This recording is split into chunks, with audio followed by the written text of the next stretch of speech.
Safe by Orphaned Account on AO3. Episode 4, Chapter 4.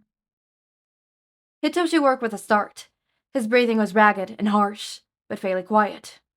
Nightmare, his brain supplied. As he woke up all the way, he noticed how sore his throat was. Probably because of the damage. Great. Water would be nice, but is that allowed? He glanced at his phone for the time. 2:30 a.m. Aizawa and Yamada are asleep by now, right? I could sneak into the kitchen for water. He sat on the bed for another minute before steeling himself and standing up to walk to the kitchen. He walked slowly, painfully aware of the floor beneath him. Luckily, the apartment was new enough that the floors didn't creak. He carefully turned the corner into the kitchen. The lights were on. They were just bright enough to see by, but too dim for him to have seen from his room. He froze. There were two pairs of eyes staring at him from the table. The figure on the table reached to a spot on the wall and turned the lights up. It illuminated Aizawa sitting on the table, working on a computer, with a cat in his lap. Shit, this is bad. Abort mission. He couldn't move, though. He was stuck, making eye contact with his teacher. Scared eyes meet tired ones. Aizawa pushed a chair across from him, out with one foot. A wordless invitation. Hitoshi gulped, walked over, and sat down.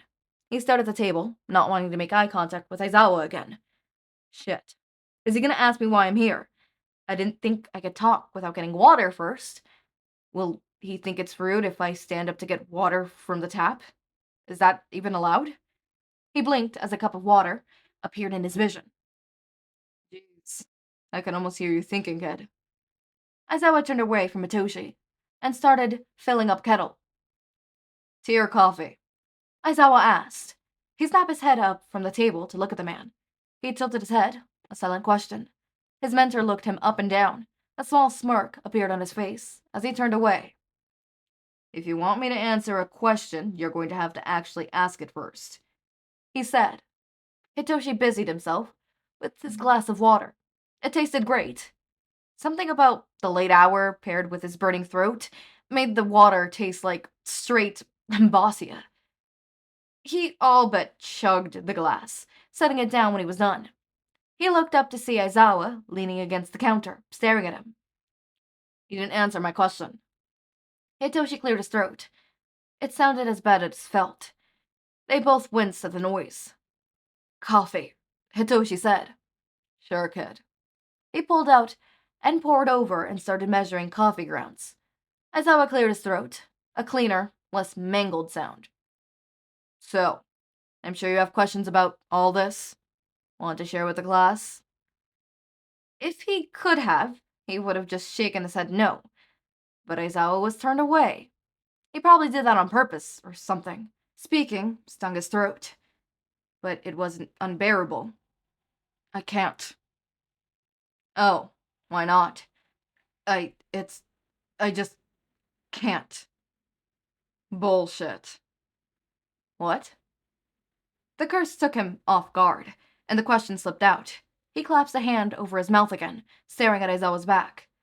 You fucked up big time. He was baiting you into a question, and you fell for it! Idiot! Aizawa turned around with a small smirk on his face.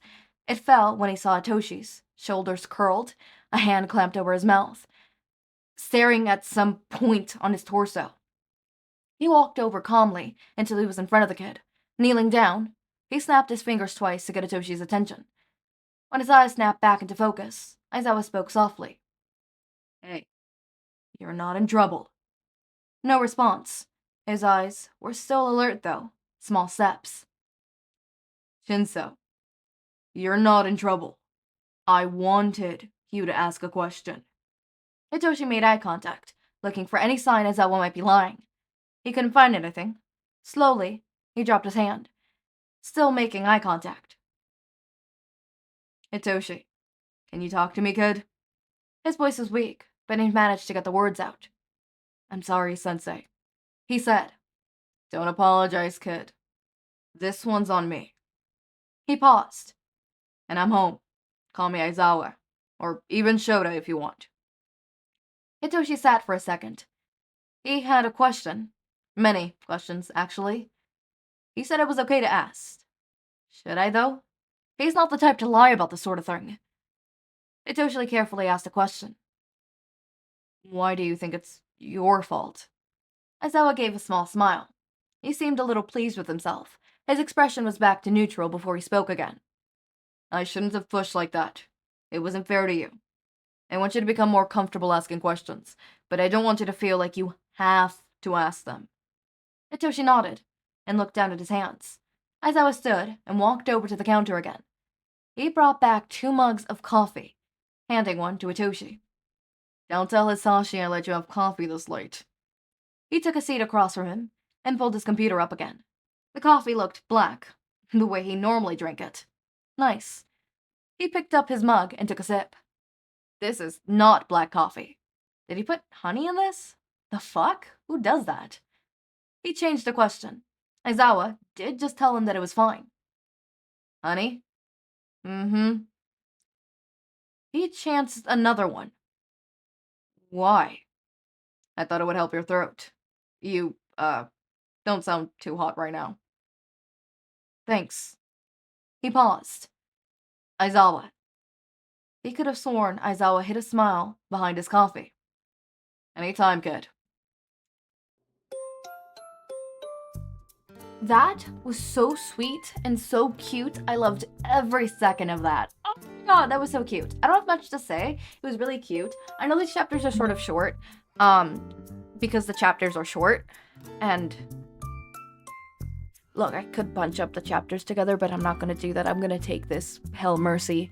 I'm doing long fix, and I'm gonna take this Hell Mercy, okay? Thank you very much. You can go fuck yourself. Sorry, that was aggressive. So sorry, I did not mean that to be so aggressive. But, actually, let me have this, okay? Let me have this. I've been doing some long works, okay?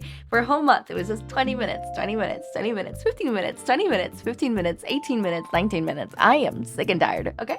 My voice hurts. Plus, it's also midnight when I'm recording this, so yeah. Don't get at my ass, okay? I'm trying to record as much as I can tonight because tomorrow I'm gonna be pretty busy with the holiday tomorrow, or I guess today for you guys. You guys probably don't celebrate this holiday, so I'm not even gonna speak about it. But with the holiday today, and then having to goddamn pray that I don't have a fucking kid. Fuck that shit. Fuck that white bitch. Those who know, know. Those who don't know, don't know. But fuck that white little whore that's gonna make me have to fucking cook for the rest of the family, okay? Fuck that bitch. We don't like that bitch. We do like the bread he comes in, okay? The bread is bomb, and my grandma's making it homemade, scratch made. So I am super psyched for that. I am not psyched to get the baby, though. I better not get that damn baby. If I get that baby, I'm aborting it. I will abort the baby. I don't care that the baby's already born. I'm aborting it. Abortion. 100%. All day, all night. Anyways. I'm trying to get as much recorded now because I won't have much time tomorrow with the holiday, plus auditions and stuff like that. Anyways, there's not much I could say. This was a really sweet chapter. I really liked it. It was really blonding. Hopefully next one is during the morning. So, as always, my raindrops, make sure to eat, sleep, drink water, take your meds. Have a wonderful day or night. Link to my Discord server and socials are down in the description. Subscribe to see more of my content, and thank you so much for watching.